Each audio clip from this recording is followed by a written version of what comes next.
Hello and welcome to marketing91.com. In this video, we are going to cover the topic on demand estimate and forecasting.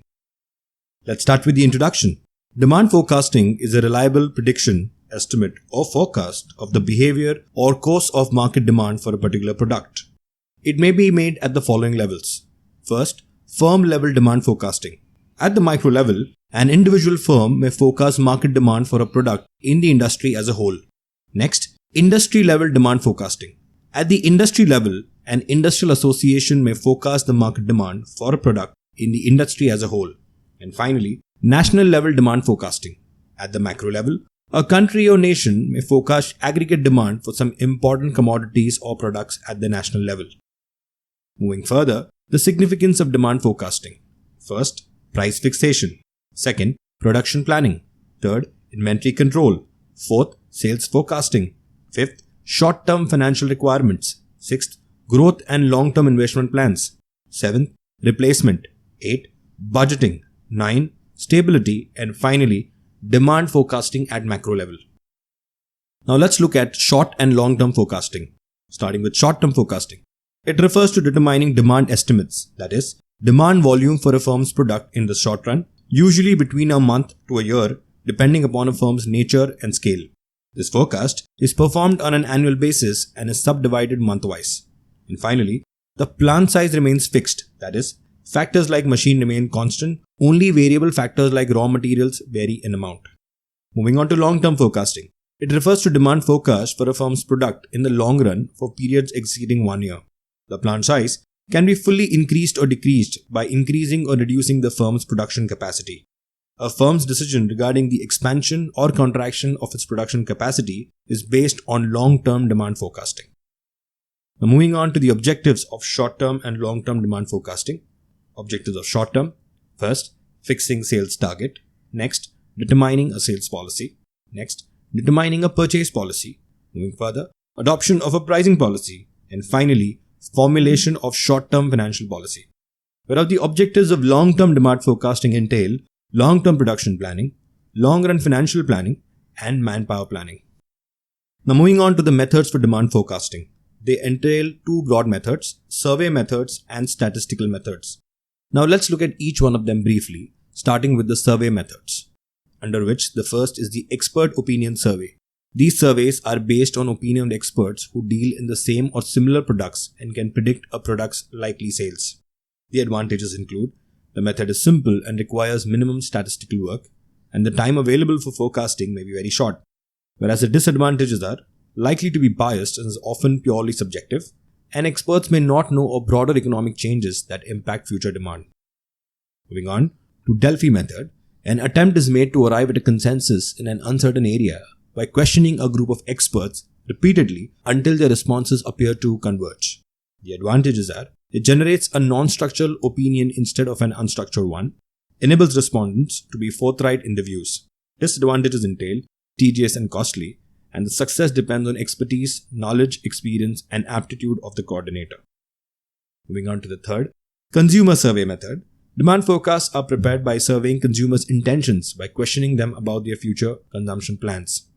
The consumer survey method entails three methods. First, complete enumeration method. A forecaster performs a complete survey of all consumers whose demands are to be forecasted.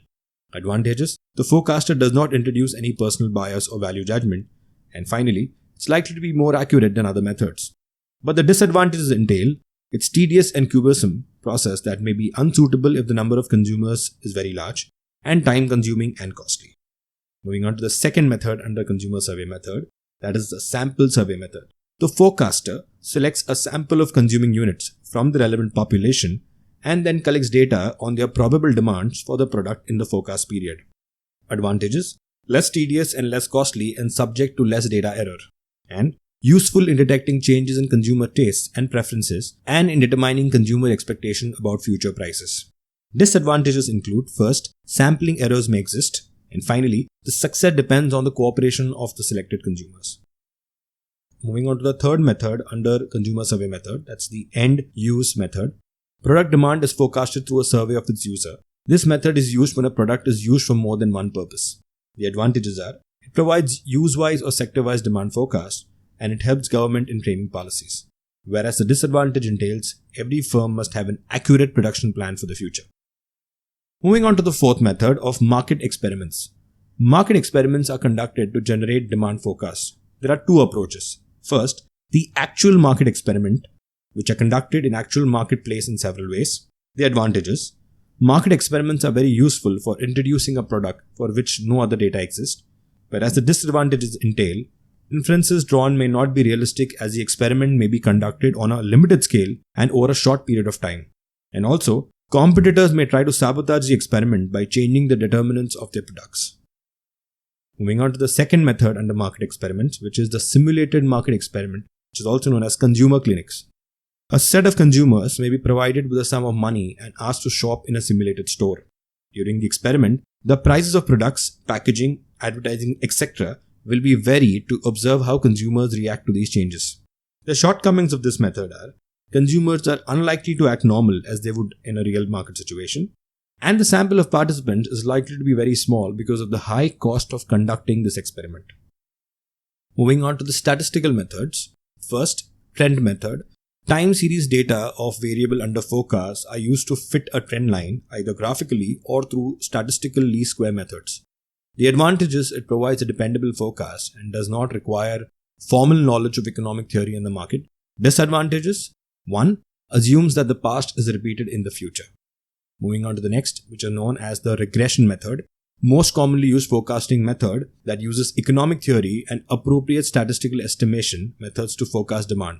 It requires historical data on the variable under forecast as well as on the determinants of this variable. The following steps are required to obtain forecast through this method. First, identification of variable. Second, collection of historical data. Third, choice of demand function. Fourth, estimation of function. And fifth, derivation of forecast. Moving on to the advantages of the regression method. This method is prescriptive and descriptive, that is, it generates a demand forecast and explains why the demand is and what it is. Whereas the disadvantages entail, if some explanatory variables are not chosen correctly, they tend to be misleading. This method forecasts demand based on past relationships. If the future relationship deviates from the past relationship, the forecast will be wrong. Thank you.